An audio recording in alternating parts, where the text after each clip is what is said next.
Dude, when she's trapped in the ceiling and those cuts just appear. Classic horror. Cheesy special effects, but damn, you're scared. Necessary. There's too much blood and gore and... Garcia, it's a slasher film. How do you do a slasher film without violence? You imply it. Baby, the movie is called Slice 6. What were you expecting? A refreshing beverage with a twist of comedy. I'm gonna have nightmares for a week. With everything that we do and see on a daily basis, that got to you? Listen, noob, you may be all Sigourney Weaver ass-kicking tough, which is awesome, but the mystical mavens of innocence like myself jump at things at the bump of the night. Why are you worried? I'm sure the Morgan will protect you.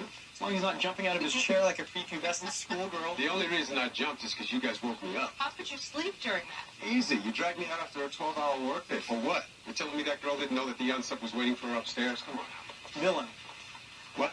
In movies, unsubs are called villains. My bad. Do you want to know why horror movies are so successful? Why is that genius? They prey on our instinctual need to survive. In tribal days, a woman's scream would signal danger, and the men would return from hunting to protect their pack. That's why it's always the women and not the men who fall victim to the boogeyman. Count on you, Reed, to break a movie down to science. My favorite thing about horror movies is the suspense factor. Ah, the ticking clock. The helpless victim walks through the dark. Shadows reaching out to get her. A sudden noise draws her attention. Is someone there? Or is it just in her head?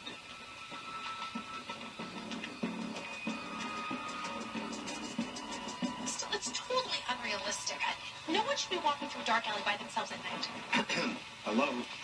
No one should be walking through a dark alley without a Derek Morgan right beside him. But the best part of a horror movie, you never know when the end is going to come.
Michelle?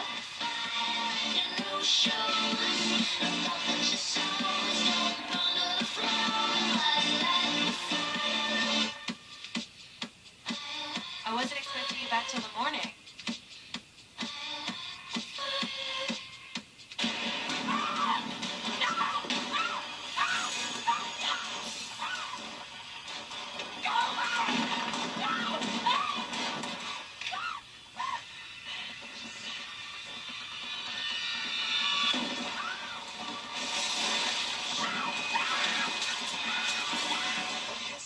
Slicer's brother was in the closet.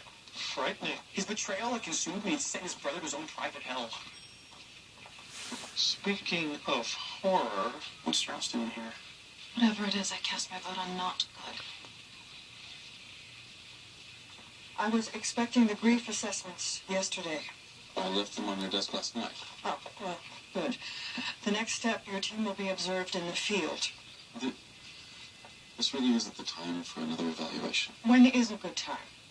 You've decided this without reading the assessments? Is there something that I should know? No, it's just that everyone grieves differently, and this team is no exception. Fine. I will look at your findings, but just know that there will be another review. When do you leave for San Diego? As soon as we present the case. Good. Let's get started. Okay. Monica Shanley, Natalie Wallace, Amber Lasco. 3 college students killed in their off-campus apartments in the last 5 days. 2 were going to San Diego Coastal University. 1 was going to San Diego Tech. Well, the unsub definitely has a type. They could all be related. Yeah, what he said. They're all in their early 20s, brunette, majoring in education and or child development. Is there any indication that they knew one another? As it stands right now, I'm coming up empty. Their apartments are spread throughout the city, so. No fingerprints at the crime scene. The unsub uses gloves. He's organized. Forced entry at all the apartments. Back door, patio door, living room window. Homes were wrecked. Clear evidence of a struggle. He's creating a scene. He wants to inflict fear not only in his victim, but in whomever finds the body. Could be a message to the local PD. Look what I can do.